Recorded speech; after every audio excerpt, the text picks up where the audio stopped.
Can Hull City bring some of the magic back as they take a trip down to Wales? Hello there and welcome back to the HullCityFanCentral YouTube channel. Today I'll be giving you my preview, prediction and everything you need to know ahead of Hull City's trip down to Wales to face off against Swansea City back in Championship action. We've had the international break, that's been gone and behind us, and now Hull City will look to focus to try and regather themselves back in the Championship, of course having not the best of times finishing out before the international break. But let's start off first with an injury update. So Hull City have got a bit of a boost now with some of the injured players returning back. First of all, we do have Amir Hadzair-Mitrovic and Darko Gyabi. Both of the deadline day additions will be within the squad. It is likely that Darko Gyabi is going to start on the bench and Amir Hadzair-Mitrovic will possibly start. I'll come to that in a second when I go into my predicted starting 11. Further on from that, Akinfenwa will be looking to return to this one as he is back now from his injury and illness as he missed out the past few games. Nathan Tinsdale is also available in contention again after having his knee problem set aside. We are still without Semir Jai and Matt Crooks as both of them are still recovering from their hamstring and ankle injuries respectively, but they are looking to try and return maybe in time to face off against Watford later this month. Casey Palmer is also expected not to be involved as he is not expected back from international duty until today, Friday that being, with his 2 wins for Jamaica coming in this international window. I'll talk about that more in a minute when I go through some of the other international news from some of our players that have gone abroad. Liam Miller has returned back to full training this week, where we've seen that on social media, but it is unexpected that Hull City will want to rush him back, considering that he ddid have a big, long, lengthy time on the sidelines, and I expect him possibly a push to make the 5-10 minute cameo at the end of the game in this one, but if anything, it might be a case where Liam Miller won't be featured in the Hull City squad for this game. Harry Vaughan is also expected to have a spell on the sidelines after dislocating his shoulder whilst away with the Republic of Ireland under 21s. Mohamed Baloumi has progressed quite nicely. Of course, he has been featuring the past couple of games for Hull City's senior squad and also had a fantastic time out last for the under 21s against Birmingham's under 21s, where he scored 2 goals and played a full 60 minutes in that one. So looking good for Mohamed Baloumi to return. I don't think that he'll start this one, but I mean, I'll come to that in a second when I go through my Hull City predicted starting 11, powered by friends over at Fanhub. Go and check them out. So here is my Hull City predicted starting lineup. It's what I think Sergei Kievich will roll out. There is a few, of course, available contentions where you may go, there could be another player, kind of the case with a few players returning and obviously a few more additions within the squad, but this is what I believe Sergei will go with. Ivor Panda, of course, will be the man in between the sticks for Hull City. You don't really have any other option, do you? Ahead of that, it will be a unchanged back line with Cody Drammer, John Egan, Charlie Hughes and Ryan Giles. Hopefully that they can also solidify their defensive attributes further than what we have seen in the past few games. Of course, that last time out was a bit of a car wreck, shall we say. So hopefully things do shore up a bit more at the back for these 4. Of course, there's some other options on the bench if you do need to. There'll be probably a Louis Curl on that bench looking to try and work his way back into the squad. Brandon Williams, and of course, as I said, Akinfenwa is there ready to try and hop back on the pitch. So a few available defensive replacements if needed. Ahead of that, I do think Hull City will hand the full debut and his first appearance in a Tiger shirt for Amir Hadzair-Mitrovic as he'll partner up with John Lundstrom in the midfield. Just ahead of that, with no Casey Palmer, I do think Joe Geldhart will sit behind the striker as we do have David Akintola starting out on the right wing again. No Mohamed Baloumi. I don't think that we'll be rushing him to start this one. I think there'll be a case of he could come on around the 60th minute mark. He could even be a half-time substitute. It'll be a case of how the game goes. But I think David Akintola will be given this game as well, with Joel and Darla out on the left. And I mean, there's no man up top that can really replace this one in the big man Ollie McBurney. Of course, Enis Destan, he is reportedly back fit, available in contention after having a bit of a time on the sidelines, not playing yet for Hull City, so we're still yet to hand his debut. I expect he'll be involved within the squad in some capacity,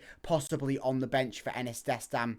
And of course, you do have Cal Joseph, who'll be looking to progress on from his last time out, where he did grab his first goal in a Tigers shirt last time out before the international break. So, some other news for Hull City. Well, it's been a very, very good week, hasn't it, for Hull City with the man there. I mean, you might be looking at him going, who is that man on my screen? Well, it is Hull City's newest academy signing, João Mendes. Now, if you don't know who João Mendes is, I'm sure that you'll know his father, Ronaldinho. Yes, Hull City have signed Ronaldinho's son, João Mendes, into the academy. This is what Hull City briefly had to say on the matter. Hull City are delighted to announce the signing of exciting winger João Mendes on a one-year deal, with the club holding an option for an extra year. Struggle to get that out there. The 20-year-old joins as a free agent and will link up with Connor Sellers' under-21 side. Of course, that does mean that Hull City, the senior squad that being, can lie on him and can recall on him. He was announced in Hull City's official EFL squad. Because of this, James Furlong has also been left out. Unsure whether this is due to James Furlong no longer being with Hull City. We're unsure what is the case with James Furlong at the moment. Of course, I think he's just coming back from his injury. We're very hush-hush behind the scenes with Hull City and James Furlong, so it'll be exciting.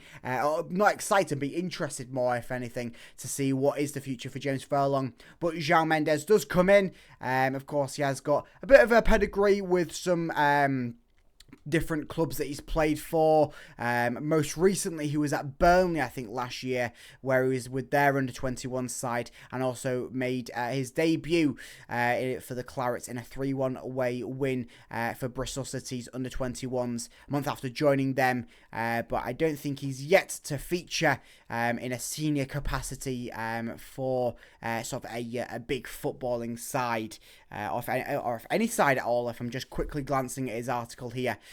So yeah, Hull City could be handing him his full senior debut at some point further down the line, but we'll wait and see on how João Mendes does progress. Of course, bouncing around from club to club like this, academy-wise, is there something that maybe behind the scenes is a miss with it, but who knows. Of course, Ronaldinho does have a good relationship with Hull City's owner, Adrian Ilajali, so it'll be interesting to see how this one progresses nicely with João Mendes. Of course, I'll keep up to date on how things progress with that one. Talking about Adrian Ilajali, we did have this bit of news coming out from the club with a club statement. So, shareholder loan update. So, Hull City can confirm that a portion of its existing shareholder loan has been converted to equity as part of the ongoing efforts to further strengthen the club's financial position. This transaction, nearly £15 million, reflects Chairman Adrian Ilajali's continued commitment to the long-term growth and stability of Hull City. By converting a portion of the outstanding loan into equity, the club has reduced its overall debt levels, improved its balance sheet, and enhanced its financial flexibility to support future on and off field successes.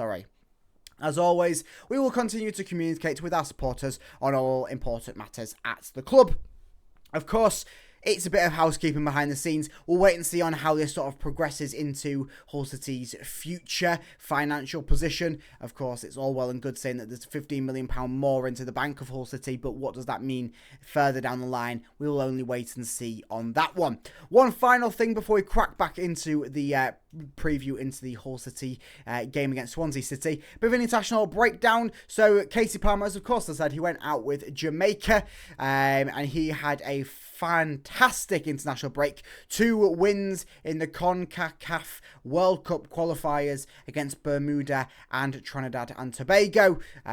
So fantastic stuff out there for Casey Palmer, playing in both of those. One, he started against Bermuda and he made 53 appearances against Trinidad and Tobago. So nice stuff there. Aidan Sheehu, of course, one of the under-21s for Hull City, has been on the bench as a unused substitute for Hull City in the past few games. But he's had a fantastic international break once again for Albania's under-21s. He started his first friendly against Germany and he played 68 minutes before coming off. And then travelling over towards Switzerland, the midfielder scored his first goal for his country to bring the scoreline level in a narrow 2-1 defeat against Switzerland. coming from a short corner routine. He took aim and fired that one into the back of the net. So nicely done there from Aidan Sheehu. Hopefully he can progress even further than what we have seen so far, because he's really sort of lightning bolt came out of nowhere, he has.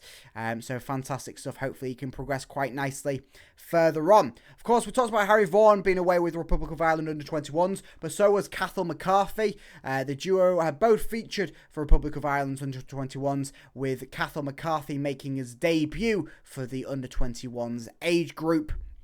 Vaughan came off the bench to assist the winner in the 2-1 win away at Moldova. He has a fantastic little rate of passing play there in that one, I think he did. So some fantastic stuff there. Joel Ndala, well, he had another debutant for the respective age group, as Joel Ndala earned his first cap for England under 20s. So nicely done there for Joel Ndala.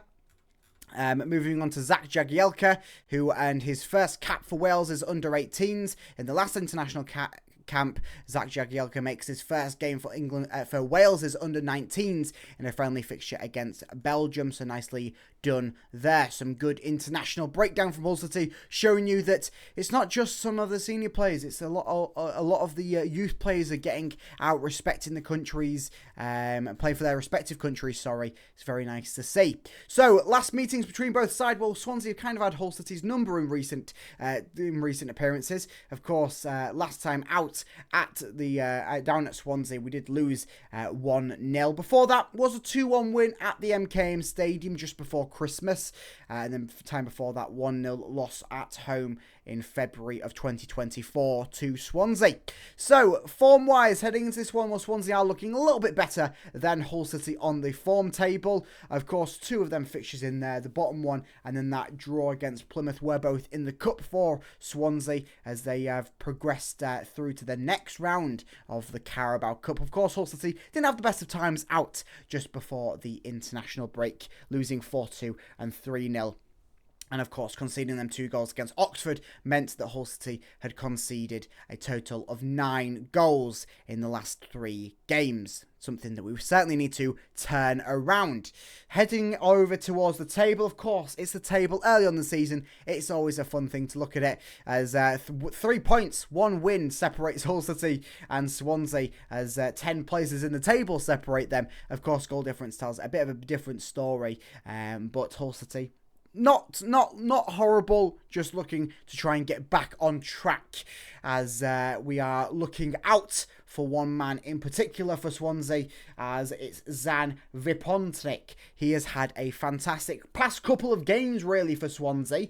Of course, he has been out on international duty with Slovenia, grabbed a goal for them in a 2-2 draw against Sweden, but just before the international break, he scored the goal. He scored a goal and an assist in that 2-0 win away at Sheffield Wednesday. Played 82 minutes in that one. Before that, it was the EFL Cup game for them against Plymouth. He scored a goal, the goal to tie up the game, and of course they went through on penalties later on. Played full 90 minutes in that one, and then time before that, 14 minutes he played against Watford and scored the equalising goal in a 1-1 draw against Watford. So he's been really doing some good stuff as of recent time for Swansea. So certainly a player to watch out for in and amongst the goals. So score-wise, I think Hull City will pull off a miracle in multiple essences, that they will win, they will score, and also they'll keep a clean sheet, which is seeming something that they can't really do at the moment. Hull City will grab the 1-0 win in my eyes. The defence will come back strong after having a full international break to really gather down and see what is going wrong with the defensive attributes and get a goal through Joe Geldart. He'll become Hull City's outright top goal scorer if he's not already. I know he's grabbed 2 already. This will probably make his 3rd for the Tigers. So some fantastic stuff already going on for Joe Geldart at Hull City. So I'll leave you with that photo of Sergei Kirich, as I ask you to let me know down in the comments what your prediction is ahead of this game, who you think will score, what you think the scoreline will be, and hopefully it is a Hull City win on your cards. I will have my live stream as usual, the watch along here on the channel, live as kickoff happens, 3 o'clock tomorrow, just before before that I'll be going live on the channel. So make sure that you like and subscribe so you see that on your YouTube feed. And of course, to keep up to date with everything Hull City, you do want to stick around here on the Hull City Fan Central YouTube channel as I keep up to date with everything news, transfer wise. If Adrian Jolly's deciding to put another £15 million into the club, it'll all be here on the Hull City Fan Central YouTube channel. So I will see you over either in the next live stream or in the next video. Up the Tigers, go on.